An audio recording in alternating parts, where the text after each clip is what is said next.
Yo, what's up? Dr. Swole here, MD Bodybuilder, back with another video. Today we're going to be talking about the most important concept in nutritional periodization for bodybuilding, the bulk to cut ratio. This is basically how much of your year you spend in bulking versus cutting. Periodization refers to how you set up your year in terms of your training and diet. And it's something that people don't really talk about, but I do think periodization will help to take your results to the next level. Quick outline for today, I'm going to be teaching you everything you need to know about the bulk to cut ratio to implement it into your own programming. We'll start off by giving you some definitions, then we'll go over the bulking and cutting strategy. We'll talk about my justification for optimizing your bulk to cut ratio and the most common mistakes that people make. Then I'll give you some recommendations on how to optimize your bulk to cut ratio for yourself depending on your experience level, and finally we'll go over some concrete examples. For more high-level science-based fitness advice, make sure you subscribe to the channel and let's get into it. Okay, let's introduce the bulk to cut ratio. This is basically how much time in the year you spend bulking compared to how long you spend cutting. And it ultimately defines the length of your bulking phases and the length and frequency of your cutting phases. When I talk about bulking here, we're specifically referring to a massing phase, a period where you're in a calorie surplus and you're deliberately trying to maximize muscle growth. A cut is a fat loss phase, so this is where you're deliberately trying to maximize fat loss. And in a fat loss phase, you'll be in a calorie deficit. Now, we won't be talking about body recomposition or gaintaining here, the process of trying to build muscle and lose fat at the same time. Keeping your calories around maintenance and trying to recomp will apply for certain people, particularly beginners.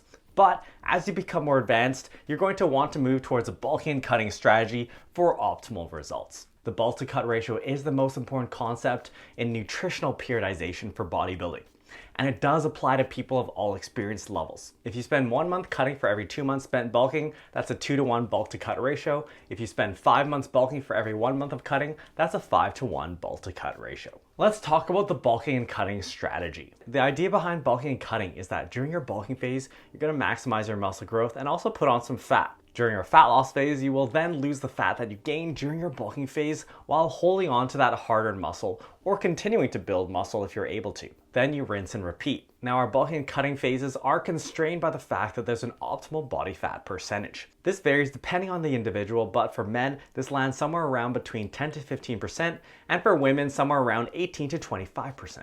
If you go significantly below this, you'll start running into health issues. Particularly, your hormone balance will be disrupted. And if you go well above this, there is some weak evidence suggesting that you might have suboptimal hypertrophy. But there are also some other problems. For example, when you lose sight of your abs, it makes it more difficult to track your progress, and you can hide away a lot of body fat without realizing. Furthermore, being on the leaner end is just more aesthetic and also probably healthier. Obviously, there's a range of body fat where you will be healthy at, but since as bodybuilders we're able to manipulate our body composition, I would recommend that you try and stay on the lower end of your body fat settling point range. That is, on the lower end of where you're feeling good and have good training performance. Now, when you're bulking, you're inevitably going to put on some fat with that muscle. So as you continue your bulking phase, your body fat percentage will drift up. Eventually, you'll get to the top of your optimal body fat percentage range, and you'll want to cut back down to the bottom of it. So you can see that the length of our bulking phases will be constrained by how quickly we're gaining weight. Now let's talk about our approach in terms of the optimal bulk to cut cycle.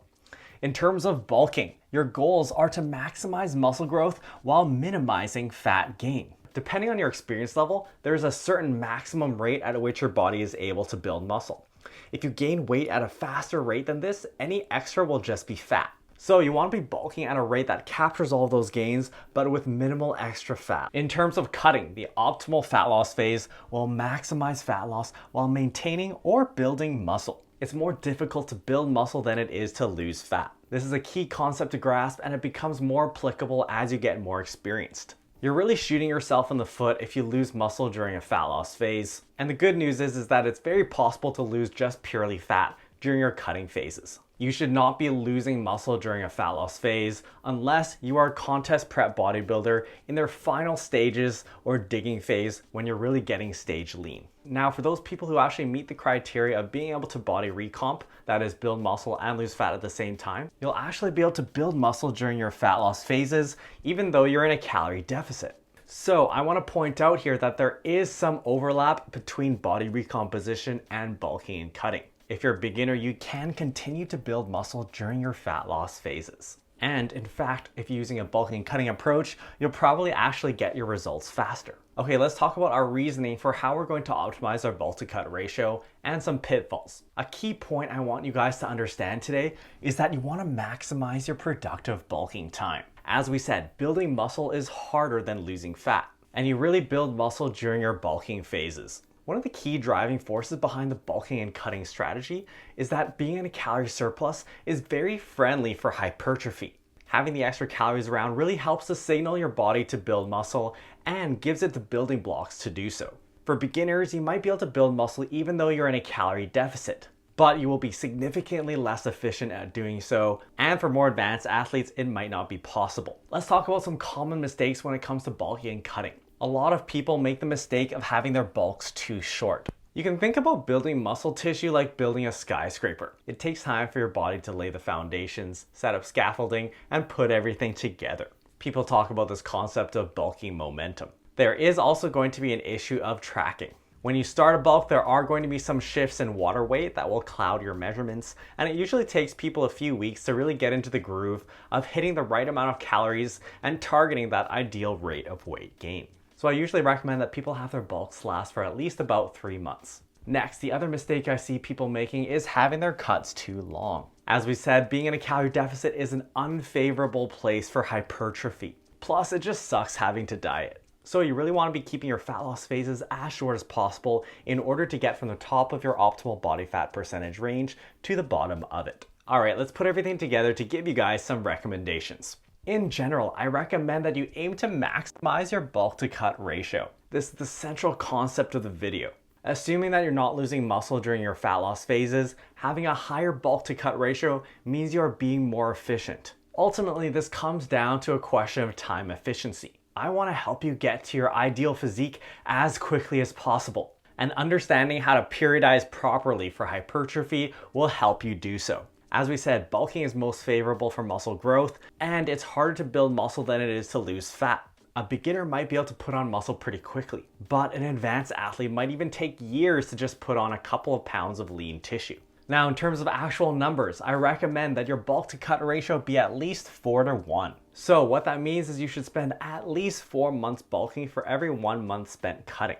Notice the emphasis on at least, so you want to be getting higher than this if possible. In terms of how long your bulk should last, I recommend that your bulking phase fall somewhere between 3 to 12 months in length, and this will depend on your level of experience. As a beginner, it's okay for your bulks to be a little bit shorter and a little bit more assertive. This is because you're able to gain muscle at a faster rate. As you become more advanced though, you'll want to push your bulking phases longer. This will give you more time to productively build muscle, and it will be less disruptive on your life to have to cut all the time. For a lot of advanced natural bodybuilders, for example, they may only gain 1 pound a month, and thus they can bulk for up to a year continuously without putting on a whole lot of fat. Why not bulk for longer than 12 months? You'll probably start to escape your optimal body fat percentage range. And a lot of people will experience staleness of the bulking process. That is, you just won't enjoy being in that calorie surplus anymore. And people often find that having a short cut will really revitalize you in terms of your enjoyment of food. It will also give you that repeated practice with cutting. So we said that we want to maximize our bulk to cut ratio. We can do this through 2 avenues. Remember that there are 2 components to the bulk to cut ratio, our bulking length and our cutting length. So you can increase this ratio by either increasing your length of bulking time or decreasing your length of fat loss phases. Now, how can we increase our length of bulking? Remember, the length of our bulking phase is constrained by our optimal body fat percentage range. So you can elongate your bulking phase by bulking at a slower rate. I am a big proponent of lean bulking. In terms of my recommendations for your rate of gain, for beginners, that is, people in their first 1 to 2 years of serious training, I recommend that you gain weight at a rate of 1 to 1.5% of your body weight gained per month. And for people who are intermediate to advanced, I recommend gaining weight at about 0.5 to 1% of your body weight gained per month. So if you're a 200-pound athlete, gaining weight at a rate of 1% per month equals gaining 2 pounds per month or half a pound per week. Now we also want to minimize the amount of time we spent in fat loss. So to do this, I recommend using mini cuts. And mini cuts are basically short, aggressive fat loss phases designed to maximize fat loss while maintaining or building muscle. My recommended rate of loss in a mini cut is 0.5 to 1.5% of your body weight per week. And you can push this up to 2% for those who are obese. Mini cuts are short, aggressive fat loss phases, and they're not meant to be run for long periods of time. So I recommend that you run your mini cuts somewhere between 2 to 8 weeks in length. Okay, let's go through a couple of examples here. In example number 1, we're talking about a 133-pound beginner who gains weight at a rate of 1.5% of their body weight per month. This ends up being 2 pounds of weight gain per month, and they bulk at this rate from 133 pounds to 141 pounds over 4 months. Then they run a cut where they lose 1 pound per week, so they go from 141 pounds to 137 pounds over 1 month. And at the end of the cycle, they find that they're at the same body fat percentage at 137 pounds as they were when they were 131 pounds. So this means they gained 4 pounds of muscle over these 5 months, and their bulk to cut ratio was 4 to 1. Okay, let's go over a second example. So here we're talking about a 200-pound advanced athlete who gains weight at a rate of 0.5% of their body weight per month. Thus, they're gaining 1 pound of body weight per month, and they bulk from 200 pounds to 208 pounds over the course of 8 months. After this period of bulking, they mini cut from 208 pounds down to 202 pounds over 3 weeks.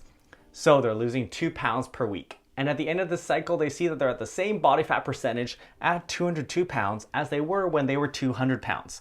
Thus, they gained 2 pounds of muscle over these 9 months or so. This athlete's bulk to cut ratio was 10.7 to 1. So note here that we can actually get our bulk to cut ratios really high when we're advanced. And this is the bulk to cut ratio that I use. A more advanced athlete is able to lose fat at a faster rate while holding on to muscle because they know how to run cuts efficiently. So really think about trying to maximize your bulk to cut ratio. Question of the day, what's your bulk to cut ratio? Or do you main gain?